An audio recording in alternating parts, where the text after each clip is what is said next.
സ്വാഗതം മീഡിയ ഗ്രാമത്തിലേക്ക്. അധപ്പതിച്ചവരിൽ അങ്ങേയറ്റത്തു നിൽക്കുന്നവൻ്റെ പേരാണ് സംബിത് പത്ര. ഈ മഹാൻ ആരാണെന്നറിയാമല്ലോ. BJPയുടെ വക്താവ്. ജോലി കേന്ദ്രഭരണം കയ്യിലുള്ളതുകൊണ്ട് ആരെയും കയറി ആക്രമിക്കാമെന്നുള്ള ഒരു ധാരണയുണ്ട്. അതിലേറ്റവും കൂടുതൽ ശ്രദ്ധ പതിപ്പിക്കുന്നത് രാഹുൽ ഗാന്ധിയെ പുലഭ്യം പറയാനാണ്. അതിനുള്ള ഓരോ കാര്യങ്ങൾ ഇങ്ങനെ നോക്കിയിരിക്കുകയാണ് ആ വിദ്വാൻ. അങ്ങനെ കിട്ടിയതാണ് ഹിജാബ് പ്രശ്നം. ഈ ചിത്രം ഒന്നെല്ലാവരും ശ്രദ്ധിച്ചു നോക്കണം. പെൺകുട്ടിയുടെ കൂട്ടത്തിൽ പോലും കൂട്ടാൻ കഴിയാത്തത്ര കുഞ്ഞാണവൾ. ആ കുട്ടിയുടെ കയ്യും പിടിച്ച് രാഹുൽ ഗാന്ധി നടന്നതാണ് ഈ പത്രയുടെ പ്രശ്നം. ഭാരത് ജോഡോ യാത്രക്കിടെ ഹിജാബ് ധരിച്ച പെൺകുട്ടിക്കൊപ്പം നടക്കുന്ന രാഹുൽ ഗാന്ധിയുടെ ചിത്രം പങ്കുവെച്ച് ഇത് പ്രീണന രാഷ്ട്രീയം എന്നെഴുതി വച്ചിരിക്കുകയാണ് BJP വക്താവ്. കുഞ്ഞാണോ മുതിർന്നവരാണോ എന്നുള്ളത് ഇവർക്കറിയണ്ട. ഒരു മുസ്ലിമായാൽ പറഞ്ഞു പരത്താൻ ഇവർക്ക് യാതൊരു ഉളുപ്പുമില്ല. സ്വന്തം വീട്ടിലുമില്ലേ കുഞ്ഞുങ്ങളെന്നാണ് ഈ വിദ്വാനോടൊക്കെ ഇപ്പോൾ ഈ രാജ്യം ചോദിച്ചു തുടങ്ങിയത്.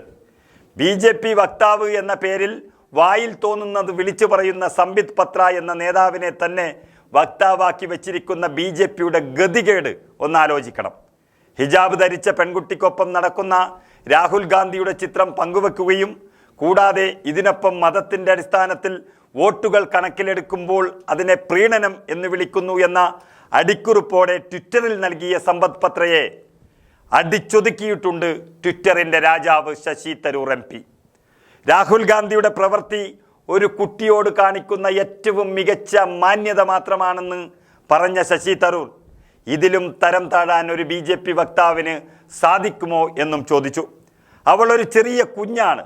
വോട്ട് ബാങ്കിൻ്റെ ഭാഗമാകാൻ പോലും പ്രായമായില്ല ആ കുട്ടിക്ക്. നിങ്ങളുടെ ഈ ഇടുങ്ങിയ ചിന്താഗതിയിൽ നിന്ന് അവളെ ഒഴിവാക്കൂ എന്ന അപേക്ഷയാണ് ശശി തരൂർ നടത്തിയത്. രാഹുൽ ഗാന്ധിക്കൊപ്പം കാണുന്ന ഒരു മുസ്ലിം പെൺകുട്ടിയെപ്പോലും ഈ പത്രയുടെ കണ്ണിൽ മറ്റൊരു തരത്തിൽ കാണുന്നത് ചികിത്സിക്കാനുള്ള സമയം കഴിഞ്ഞതിനാലാണ് എന്ന സന്ദേശമാണ് ശശി തരൂർ നൽകിയിരിക്കുന്നത്. ഒരു പെൺകുട്ടിയെപ്പോലും സംബിത് പത്ര വെറുതെ വിടാറില്ല എന്ന കാര്യം ഈ രാജ്യം മുഴുവൻ അറിഞ്ഞു എന്നതല്ലാതെ രാഹുലിനെയോ കൂടെ നിൽക്കുന്നവരെയോ ഒരു ചുക്കും BJPക്ക് ചെയ്യാനാകില്ല. ഭാരത് ജോഡോ യാത്രയിലെ വൻ ജനക്കൂട്ടം BJPയെ അസ്വസ്ഥരാക്കുന്നു എന്ന കാര്യമാണ് ഇതിൽ നിന്നും ബോധ്യമാകുന്നത്. BJP നേതാക്കൾ ഇത്തരത്തിൽ വിദ്വേഷത്താൽ അന്ധരായി മാറിയിരിക്കുന്നത് ഏതായാലും അമ്മയെയും പെങ്ങളെയും കുട്ടികളെയും തിരിച്ചറിയാത്തവർ എന്ന പ്രയോഗം ചിലർക്കുമേൽ ഉപയോഗിക്കാറുണ്ട്. എന്നാൽ അതിന് യോഗ്യരായവർ ഇവർ തന്നെയാണ്.